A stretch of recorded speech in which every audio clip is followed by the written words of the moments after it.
Last time बच्चों हमारी carboxylic acid की प्रिपरेशन की थी और ग्रिग्नार्ड रिएजेंट के साथ कंप्लीट हुई थी, वहाँ तक हम लोगों ने किया था।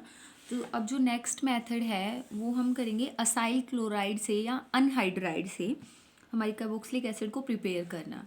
तो असाइल क्लोराइड लिख लेते हैं सबसे पहले RCOCl असाइल क्लोराइड का फॉर्मूला होता है।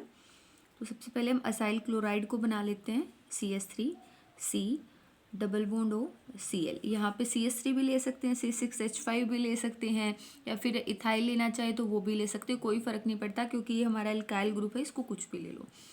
फिर इसका हमें हाइड्रोलिसिस करना है सिंपल। जब हम इसका हाइड्रोलिसिस करेंगे तो सबको पता है कि जैसे अगर वाटर को मैं ऐसे लिख सकती हूँ, इस ऑक्सीजन के पास लोन पेयर है, तो जो ये कार्बन है इसके ऊपर पार्शियल पॉजिटिव चार्ज है और जो ये ऑक्सीजन है इसके ऊपर पार्शियल नेगेटिव चार्ज है।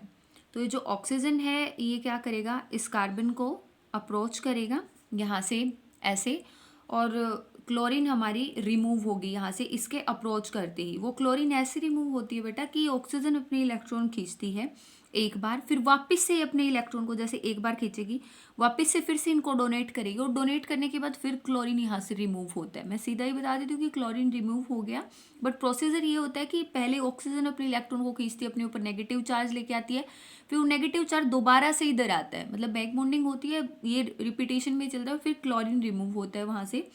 तो यहाँ से क्लोरीन क्या हो जाएगा, -Cl नेगेटिव के फॉर्म में रिमूव हो जाएगा और जो वाटर है उसके साथ में जाके अटैच। तो ऐसे बनेगा CH3C डबल बॉन्ड ऐसे ही रहेगा यूं का यूं, तो इसके साथ में क्या लग गया, वाटर लग गया ऐसे, हाइड्रोजन हाइड्रोजन, और इसके ऊपर क्या आ गया, पॉजिटिव चार्ज। ठीक है, ऐसे स्पीसीज हमारी जनरेट हो गई। अब इस ऑक्सीजन को क्या चाहिए, इलेक्ट्रॉन जिसके ऊपर पॉजिटिव चार्ज है, तो यहाँ से किसी भी हाइड्रोजन से छीनेगी और उसको H पॉजिटिव की फॉर्म में लूज करेगी। तो इसने इस हाइड्रोजन से इलेक्ट्रॉन ले लिए और इसको H पॉजिटिव की फॉर्म में लूज कर दिया, और ये H पॉजिटिव बेटा जाके इसको Cl नेगेटिव वहाँ नजर आ रहा है, पॉजिटिव को नेगेटिव दिखा और वो उसकी साइड भागा। ऐसे अट्रैक्शन है, opposite charge attracts each other, है ना। तो C और यहाँ पे हमारा OH बच गया। ठीक है, OH और प्लस में क्या बाहर हो गया, HCl हमारा रिमूव हो गया। हमें यही प्रिपेयर करना था कार्बोक्सिलिक एसिड, वो प्रिपेयर हो चुका है। तो ये असाइल क्लोराइड से था कि कैसे कार्बोक्सिलिक एसिड को प्रिपेयर करना है। अब है एसिड अनहाइड्राइड से, मतलब हम कैसे इसको प्रिपेयर करेंगे। तो बट अनहाइड्राइड का क्या फॉर्मूला होता है कि से हम ऐसे भी लिख सकते हैं कि CH3 CO2 और O, ऐसे फॉर्मूला होता है। इसकी जगह हम C6H5 भी ले सकते हैं, कोई फर्क नहीं पड़ता। ठीक है, या फिर इसको एक को C6H5 ले सकते हैं, एक को CH3 ले सकते हैं, इस एल्काइल ग्रुप को कुछ भी ले सकते हैं, कोई फर्क नहीं पड़ रहा, दो अलग अलग भी ले सकते हैं। ठीक है, इसको मैं ऐसे लिखती हूँ, इसको मैं खोल के लिख लेती हूँ थोड़ा, CH3। ठीक है, तो C ये जो है दो बार है, एक बार हो गया, फिर ये ऑक्सीजन से बाउंड है, ये वाला ऑक्सीजन, फिर दोबारा से ये ऑक्सीजन के साथ फिर ये यूनिट है ऐसे CH3 ऐसे बाउंड है। ठीक है, ये है हमारा अनहाइड्राइड। अब इसमें सिंपल हमें क्या करना है, हाइड्रोलिसिस करना है। अब देखो, तो बॉन्ड यहाँ से क्लीव होगा, ये यहाँ से कर लो, एक जगह से बॉन्ड क्लीव होगा। मान लो मैंने बॉन्ड को यहाँ से क्लीव किया तो इसके पास तो नेगेटिव चार्ज जाएगा, ये नेगेटिव की फॉर्म में रिमूव हो जाएगा और ये पॉजिटिव की फॉर्म में रिमूव हो जाएगा। तो नेगेटिव वाले के पास देखो हमारे पास वाटर है, वाटर में H पॉजिटिव और OH नेगेटिव प्रेजेंट है। ठीक है, तो सबको पता है ना, वाटर में H पॉजिटिव और OH नेगेटिव प्रेजेंट है।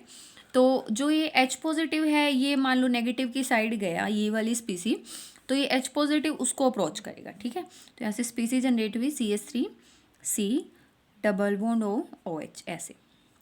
ठीक है, प्लस में अच्छा ये अगर पॉजिटिव की फॉर्म में गया है तो इसके पास OH नेगेटिव जाएगा, सीधी सी बात है ना। तो इसको मैं ऐसे करके लिख देती हूँ CH3C डबल बॉन्ड O और OH इसके साथ गया, मतलब दो एसिटिक एसिड हमारे पास तैयार हो गए हैं और हमें यही बनाना था। ठीक है, सिंपल खत्म हो गया, एसाइल क्लोराइड से और अनहाइड्राइड से हमारा मेथड था। अब जो अगला मेथड है बेटा वो है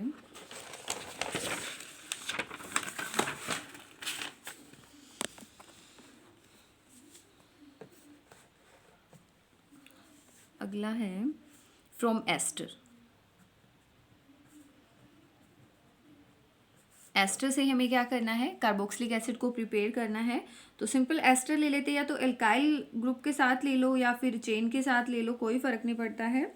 ठीक है, सिंपल इसको एसिडिक मीडियम में भी हम एस्टर को कार्बोक्सिलिक में कन्वर्ट कर सकते हैं और बेसिक मीडियम में भी हम इसको कन्वर्ट कर सकते हैं, कोई दिक्कत वाली बात नहीं है।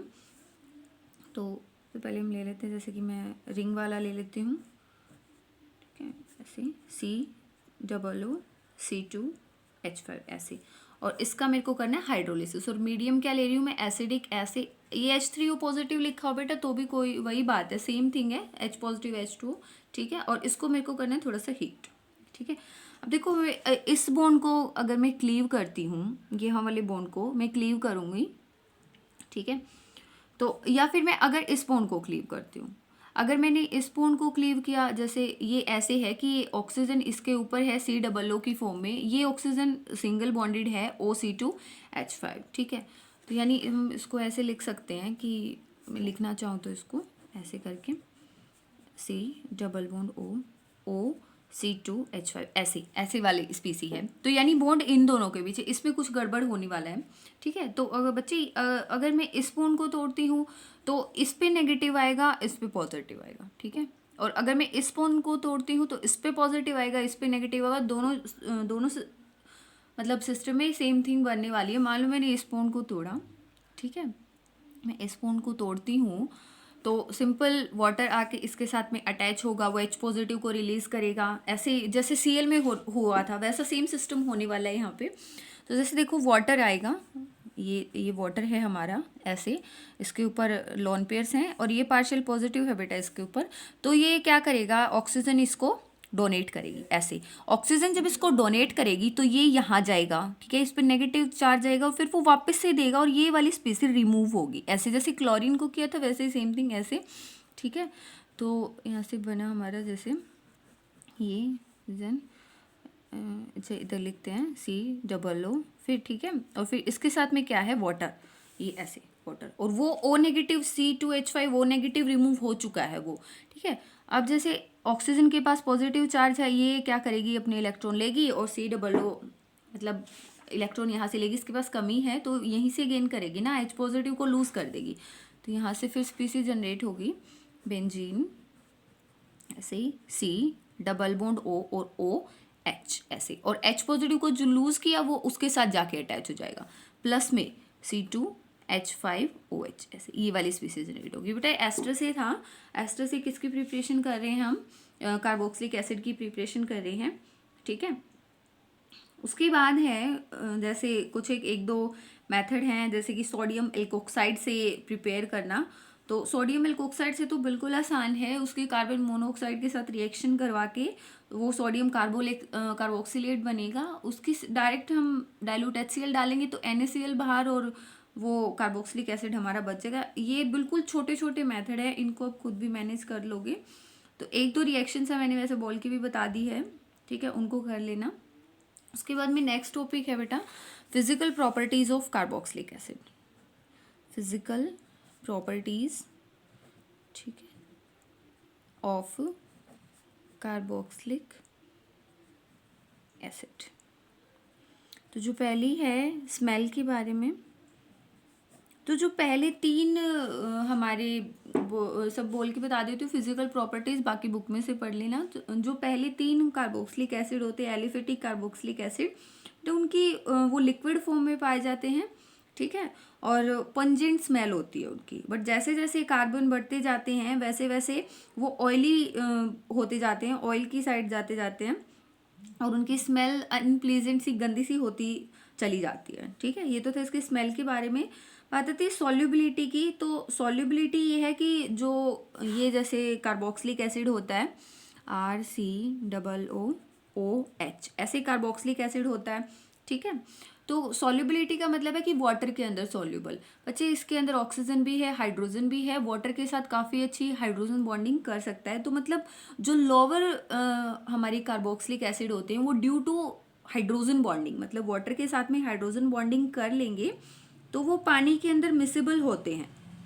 ठीक है, लेकिन जैसे जैसे ये अल्काइल ग्रुप बढ़ता जाता है, मतलब जैसे जैसे हम आगे जाते जाएंगे अल्काइल ग्रुप बढ़ता जाएगा, उसकी सोल्युबिलिटी क्या होती जाती है, डिक्रीज होती जाती है, क्योंकि जैसे जैसे मास बढ़ेगा, ये तो सेम है, ये थिंग सेम है, आर ग्रुप बढ़ता जा रहा है बेटा, अल्काइल चेन बढ़ती जा रही है, और जो ऑयल होता है जैसे जैसे ऑयल बढ़ता जाएगा वैसे वैसे उसकी पानी के अंदर घुलने की क्षमता क्या होती जाएगी, डिक्रीज होती जाएगी। तो कहने का मतलब है कि जो शुरू के 3-4 कार्बोक्सिलिक एसिड होते हैं वो तो पानी में मिसिबल होते हैं due to hydrogen bonding miscible होते हैं, बट जैसे जैसे उनका मास बढ़ता जा रहा है वैसे वैसे सॉल्युबिलिटी उसकी डिक्रीज होती जा रही है, क्योंकि वो अच्छे से क्या नहीं कर पाता, पानी के साथ बॉन्डिंग नहीं कर पाता।